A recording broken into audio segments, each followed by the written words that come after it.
शिवार्चन महात्म्य श्री ब्रह्मा जी कहते हैं, हे नारद, पार्वती पति के निर्माल्य को जो भक्ति भाव से सिर पर धारण करता है वह राष्ट्रीय यज्ञ के भजन करने का ही उत्तम पुण्य फल प्राप्त कर लेता है। सिर से भक्ति भावना के साथ जो शिव के निर्माल्य को धारण करेगा, चाहे वह अशुचि हो अथवा मर्यादा का भेदन करने वाला, सभी अवस्थाओं में रहने वाला भी क्यों ना हो, स्वैरता से समाचरण करने वाला, अप्रयुक्त आत्मा वाला और नियमों से बहिष्कृत हो, उसके सभी पाप विनिष्ट हो जाया करते हैं। इसमें कुछ भी विचार करने की आवश्यकता ही नहीं है। जो मुंह से शिव के निर्माल्य को धारण नहीं किया करता है अथवा उसका भक्षण नहीं करता है, हे नारद, उस शिव निर्माल्य को पैर से कभी स्पर्श ना करे और न उसका कभी उल्लंघन ही करना चाहिए। शंभु के निर्माल्य के लंघन करने से वह मनुष्य चांडाल होकर उत्पन्न हुआ करता है। हे मुनि, रुहुधक ये तीर्थ गंगा, यमुना, नर्मदा, सरयू, क्षिप्रा तथा गोदावरी नदी शंभु के स्नानोदक से सदा सन्निहित रहा करती हैं। शंभु के स्नान के जल से सदा ही सेवन करना चाहिए, क्योंकि वह सभी तीर्थों से भरपूर है। उसके केवल धारण करने ही से समस्त पापों के संघातों से मनुष्य उसी क्षण मुक्त हो जाया करता है। स्वयंभुव लिंग में, बाण में, रत्नों से निर्मित में, रस के द्वारा, पारे से निर्मित में, सिद्धों के द्वारा प्रतिष्ठित में कभी चंड अंधकृत नहीं हुआ करता है। शिव का पादोदक निर्माल्य भक्तों को सदा ही धारण करना चाहिए। प्रयत्न पूर्वक धारण करें। उन मनुष्यों को मन, वाणी और शरीर से कभी भी पाप स्पर्श नहीं किया करते हैं। श्री नारद जी ने कहा, हे तात, लिंग किसको कहा जाता है और किसके द्वारा वह अधिष्ठित होता है? हे भगवान, ये सभी आप हमारे सामने बतलाइए। ये एक उत्तम आश्चर्य ही है। श्री ब्रह्मा जी ने कहा, जो अव्यक्त है वही लिंग कहा गया है। वह आनंद स्वरूप होता है और तय से परे है। यत्न से महादेव का लिंगी होना चाहिए, उससे शंकर होता है। प्राचीन समय में पहले जिस समय परम घोर एक अण वही था और सभी स्थावर जंगम भ्रष्ट हो गए थे, तो मेरे विष्णु के प्रबोध प्रदान करने के लिए शिवात्मक आविर्भूत हुई। तभी से लेकर मैं और विष्णु देव भक्ति से परमाधिक आनंद के साथ लिंग मूर्ति के धारण करने वाले एवं परम शांत वृषभध्वज भगवान का पूजन किया करते हैं। श्री नारद जी ने कहा, ये लिंग पूर्व में आनंद स्वरूप एवं ध्रुव एवं अजर कैसे हुआ, जो कि आप दोनों के पूर्वोदान कराने के लिए ही हुआ था। हे पद्मन, ये सब आप बताने के लिए परम सुयोग्य हैं। श्री ब्रह्मा जी ने कहा, जिस समय यहाँ पर एक मान सर्वत्र अर्णव ही था और ये स्थल परम घोर एवं तमोमय था, उस समय तपाए हुए स्वर्ण के समान प्रभाव वाले भगवान विष्णु उत्तम शयन कर रहे थे।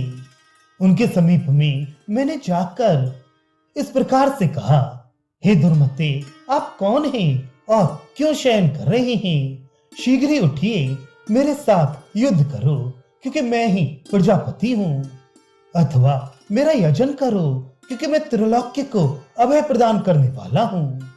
इस तरह के वचनों को श्रवण करके मधुसूदन हंसते हुए मुझसे कहने लगे, क्योंकि वे तो अभय आत्मा थे। उन्होंने कहा, क्यों वृथा गर्व कर रहे हो? इस समस्त लोगों का कर्ता मैं हूँ और मैं ही इनके पालन करने वाला भी हूँ। इसमें कुछ भी संशय नहीं है। अंतकाल में मैं ही इनका संहार को भी करने वाला हूँ और मेरे सदृश अन्य कोई भी नहीं है। इस तरह से विवाद के हो जाने पर, जो कि मेरा देव शांगी के साथ हो गया था, उसी समय में हम दोनों के दर्प को हरने वाला लिंग प्रादुर्भूत हो गया, जो कालाग्नि प्रख्य था और ज्वालाओं की मालाओं से समाकुल था। वह आदि मध्य और अंत से भी रहित तथा क्षय एवं वृद्धि से वर्जित था। उसी लिंग में स्वयं ज्योति सनातन महादेव ही थे, जो सहस्त्र शीर्षों वाले सहस्त्राक्ष और सहस्त्रपात पुरुष थे। वे अर्धनारीश्वर अनंत तेज की राशि दुरासत थे। तुम दोनों का ज्येष्ठत्व तब तक ही जब तक मैं कुछ बोलता हूँ। हे माधव, मेरे इस लिंग का मूल देखें तो आप निश्चय ही ज्येष्ठत्व को प्राप्त हो जाएंगे। ये देव से उस समय में उन्होंने कहा। ब्रह्मा यदि इस लिंग के मूर्धा को देख लेते हैं तो वह ज्येष्ठ हो जाएंगे, ये भी देव ने कहा। हे नारद, इस प्रकार के शंभु के कथन को स्वीकार करके मैं मस्तक को देखने के लिए गया, जो कि यह पुत्र उस लिंग का था। हे देव ऋषि, मोहित आत्मा वाले तथा विस्मय से आविष्ट चित्त वाले हम दोनों को इस तरह से 1 सहस्त्र वर्ष व्यतीत हो गए। श्री हरि ने उस लिंग के मूल को नहीं देखा और वही यूं ही पुनः वापस आ गए। उस समय में जैसे हरि आए थे वैसे ही मैं भी आ गया। उन्हीं के शरण में जाकर विविध स्तुतियों से उनकी स्तुति करी। तब महादेव जी परम प्रसन्न होकर यह वाक्य बोले। ईश्वर ने कहा, हे माधव, अब आप मेरे प्रसाद से सबसे अधिक हो जाइए। मेरे भक्तों के लिए भी आप ही अग्रिम रहने वाले होंगे और आप ही पूज्य एवं मान्य होंगे। हे हरि, मेरा पूजन लिंग में ही करिए, क्योंकि अब मैं लिंग की मूर्ति को धारण करने वाला हो गया हूँ। इसके आगे सभी अन्य देवगण भी लिंग के ही आराधन करने में रति वाले हुए, जो मेरी आराधना करने वाले हैं। उनके अज्ञान को मैं शीघ्र ही विनष्ट कर देता हूँ। जो लिंग के अर्चन में निरत रहा करते हैं, उनको कभी भी संसार से समुत्पन्नमय नहीं हुआ करता है। इस प्रकार हरि को वरदान प्रदान करके महेश्वर ने मुझसे कहा, हे ब्रह्मे, मैं तुमको भी उत्तम वरदान दूंगा, आप उसको ग्रहण कीजिए। हे पितामह, आप इस चराचर जगत के मान्य हो जाइए। देवी देव, आप अपने चारों मुखों से चारों वेदों को ग्रहण कीजिए। इस तरह से हम दोनों को वरदान देकर देवों के भी देव पिनाकधारी प्रभु विश्वेश्वर स्वयं ज्योत एक ही क्षण में वहीं पर अंतर्धान हो गए। हे मुनि, तभी से लेकर विष्णु आदि देवगण, दैत्य, दानव, गंधर्व, मुनि, सिद्ध, यक्ष, नाग, किन्नर, इन सब ने परम लिंग की पूजा करके परासिद्धि को प्राप्त हो गए। इन तीनों भुवनों में लिंग के अर्चन से अन्य कोई भी श्रेय नहीं है। हे देवर्षि, आप भी इसी प्रकार का ज्ञान प्राप्त करके लिंग के अर्चन में निरत हो जाइए। क्षेत्रों में, वनों में, उपवनों में, तीर्थों में जो दिव्य लिंग सुर असुरों ने स्थापित किए हैं, ब्रह्म पुरुषों को उनका दर्शन करना ही चाहिए।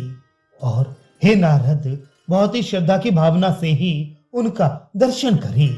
वे लोग जो दर्शन किया करते हैं मुक्ति को प्राप्त करने वाले हो जाया करते हैं। ये भवगान शंभु का ही परम अनुग्रह उन पर हुआ करता है। श्री नारद जी ने कहा, वे दिव्य स्थान कौन से हैं जिनमें भगवान शिव नित्य सन्निहित रहा करते हैं? हे ब्रह्मन, उनको आप मुझे बतला दीजिए और पूर्ण रूप से उनका महात्म्य भी बतला दीजिए।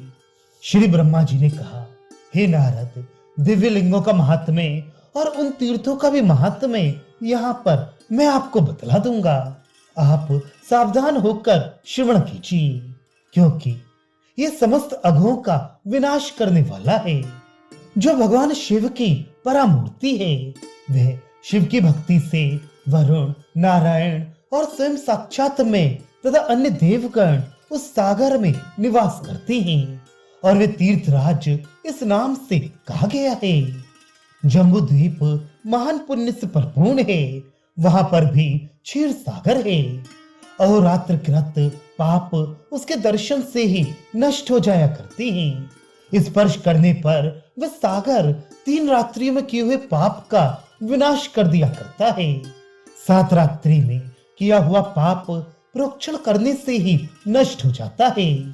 पान करने से एक पक्ष में किया हुआ पाप नष्ट हो जाता है और स्नान करने से एक मास में किया हुआ पाप नष्ट होता है।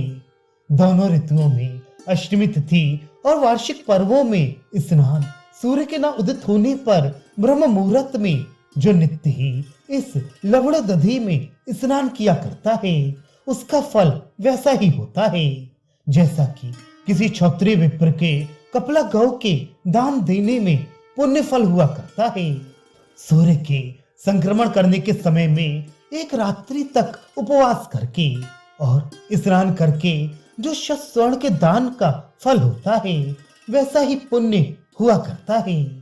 व्यतिप स्तोम दिन के छिद्र में, अयन में और विषुवेश में स्नान करने का बड़ा महत्व है। युग के आदि दिन में विधि पूर्वक मनुष्य स्नान लवणोक्ति में करके कुरुक्षेत्र में 1,000 गौओं के दान देने से जो फल होता है वही पुण्य फल मनुष्य प्राप्त किया करता है और भूमि के दान का पुण्य फल भी प्राप्त हो जाता है। मनुष्यों के द्वारा लोकों में जो भी दान विख्यात किए गए हैं उन सबका फल चंद्र और सूर्य के ग्रहण में प्राप्त होता है। हे नारद, वह मनुष्य बड़वा नल से मुक्त होकर कृतकृत्य हो जाता है। इसलिए इस तीर्थ में परम तीर्थ इस अग्नि तल में दूसरा कोई भी नहीं है। गंगा, गोदावरी, रेवा, चंद्रभागा, वेदिका इन नदियों का जहां पर संगम होता है वहीं पर महोदधि में स्नान करना चाहिए। संगम के स्नान का बड़ा भारी अधिक प्रभाव होता है। उससे जो भी महान घोर भ्रूण हत्या आदि पाप होते हैं वे सब एक ही क्षण में नाश को प्राप्त हो जाया करती हैं। 1 सहस्त्र अश्वमेध यज्ञ के यजन करने का फल भी निश्चित रूप से हुआ करता है। समुद्र के तट पर परम दुरागत तेजोलिंग विराजमान है। हे वत्स, जहां पर पहले सिद्ध और 7 करोड़ मुनिगण निवास किया करते थे। हे नारद, तभी से लेकर उस लिंग का नाम सप्तकोटीश्वर पड़ गया था। उस लिंग का महात्म्य मेरे द्वारा तो वर्णित नहीं किया जा सकता। इस लिंग के केवल स्मरण मात्र से ही 1,000 गौओं के दान का फल प्राप्त हो जाया करता है।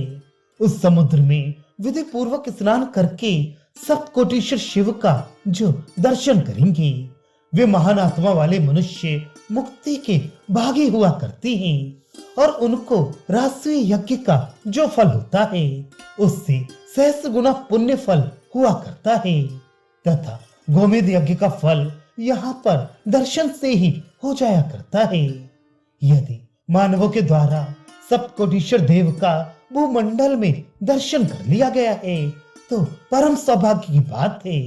वे पुरुष इस लोक में परम धन्य हैं और मुक्ति तो उनके हाथों में स्थिर रहा करती है। यहाँ पर स्नान, जप, होम, दान और प्रत्यर्पण ये सभी सप्तकोटीश्वर शिव के स्थान में अक्षय बताए गए हैं। ये आश्चर्य की बात है कि सप्तकोटीश्वर लिंग को प्राप्त करके जंतुगण कैसे पूजन नहीं किया करते हैं। उस लिंग में व्यवस्थित रुद्र सब पर अनुग्रह करने वाले हैं। वे शैलमय, हेम, राजत, रत्नमय लिंग नहीं है। हे नारद, ऐसा ही जान लेना चाहिए, किंतु वे ज्योतिर्मय लिंग है जो भगवान शिव का अनामय पद है। वेदों के ज्ञाता बुद्ध पुरुष इसको सप्तकोटीश्वर लिंग ही कहा करते हैं। मैं नारायण देव, इंद्र, चंद्र, दिवाकर, मरुदगण, मुनि, सिद्ध, खेचर और जो भूचर हैं वे सब सप्तकोटीश्वर शिवलिंग का अवर्चन करके उस लिंग में हे नारद परम सिद्धि को प्राप्त हुए हैं।